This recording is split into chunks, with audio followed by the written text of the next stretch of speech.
Bono lors de sa visite à l'Élysée, le 24 juillet 2017.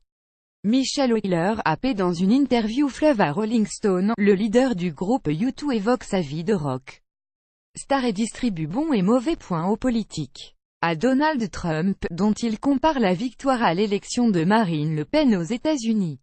À Aung San Suu Kyi, dont il demande la démission. Ou au président français qu'il félicite pour sa curiosité. Dans une longue interview accordée au magazine Rolling Stone, Bono passe en revue des thèmes musicaux bien sûr, mais aussi politiques. Bono raconte notamment que lorsqu'il est venu jouer à Paris avec U2 cet été, il a rendu une petite visite de courtoisie au président Emmanuel Macron et à sa femme Brigitte. C'était très gentil de sa part de me recevoir. Il avait à peine été élu à la tête de l'un des gouvernements les plus puissants du monde. J'ai été vraiment surpris par son humilité de me recevoir si gentiment, indique l'Irlandais. Il a un esprit vif et inspirant, et surtout une arme secrète.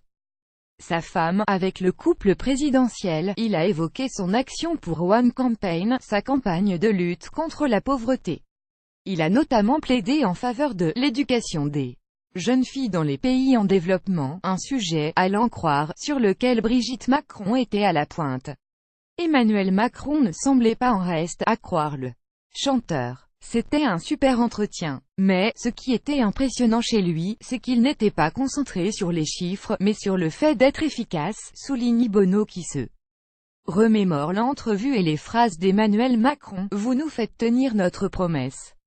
Vous devez vous assurer que les Français puissent vérifier les résultats associés à leur contribution financière. Parce que nous voulons soutenir le combat contre l'extrême pauvreté, lui a lancé le président. Macron est plus curieux et intéressé que la plupart des autres leaders, qui auraient répondu non. Précise Bono, estimant que le chef de l'État l'aurait probablement reçu, même si le chanteur n'avait pas été à Paris dans le cadre d'une tournée très médiatique. Bono enchanté par sa rencontre avec Macron à l'Élysée. Bono est-il mieux considéré par les autorités françaises que par celles d'autres pays, comme les États-Unis? Il raconte que outre-Atlantique, des élus démocrates comme républicains viennent assister au concert de U2? Et tant pis, si nous avons un moment dans le spectacle où nous nous en prenons à l'homme dont on ne doit pas prononcer le nom, s'amuse Bonold. Comprendre Donald Trump. On vit probablement les temps les plus difficiles depuis la présidence Nixon. Bono. Le nom du président américain ne sera jamais prononcé mais son ombre pèse sur l'entretien. On vit probablement les temps les plus difficiles depuis la présidence Nixon. Ça nuit certainement à l'image de l'Amérique, et les républicains le savent, explique-t-il. En regrettant que la droite américaine et le pays soient tombés entre les mains de ce type. Il redoute d'ailleurs que le phénomène se répète en Europe. Si Le Pen avait remporté les élections françaises à la place de Macron, l'Union européenne aurait été menacée.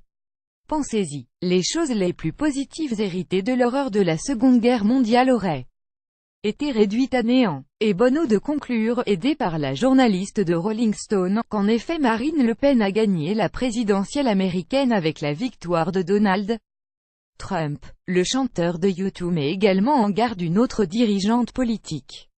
Il avait pris la défense d'Aung San Suu Kyi lorsqu'elle était assignée à résidence par la junte birmane. Il appelle désormais à sa démission en raison de la crise liée aux Rohingyas.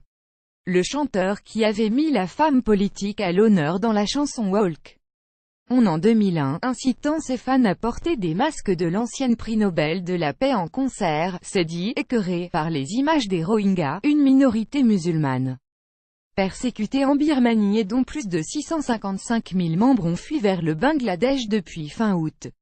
Je me suis réellement senti malade parce que je n'arrive pas à croire tout ce que les faits révèlent.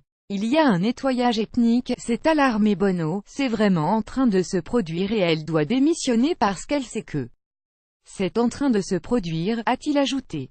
Aung San Suu Kyi est arrivée au pouvoir en 2016 et dirige de facto le premier gouvernement civil birman depuis des décennies. Jadis révérée à l'international, elle est désormais critiquée pour son peu d'empathie supposée pour le sort des Rohingyas. Lire aussi Omar Sy, Jérôme Jarre et la Love Army. Au secours des Rohingyas, elle devrait, à tout le moins, s'exprimer davantage. Et si les gens n'écoutent pas, alors elle devrait démissionner, a insisté Bono dans son interview avec le fondateur du magazine Jan Wenner. Peut-être qu'elle ne veut pas que le pays retombe aux mains des militaires. Mais c'est déjà le cas de toute manière si l'on en croit les photos, s'est désolé le chanteur.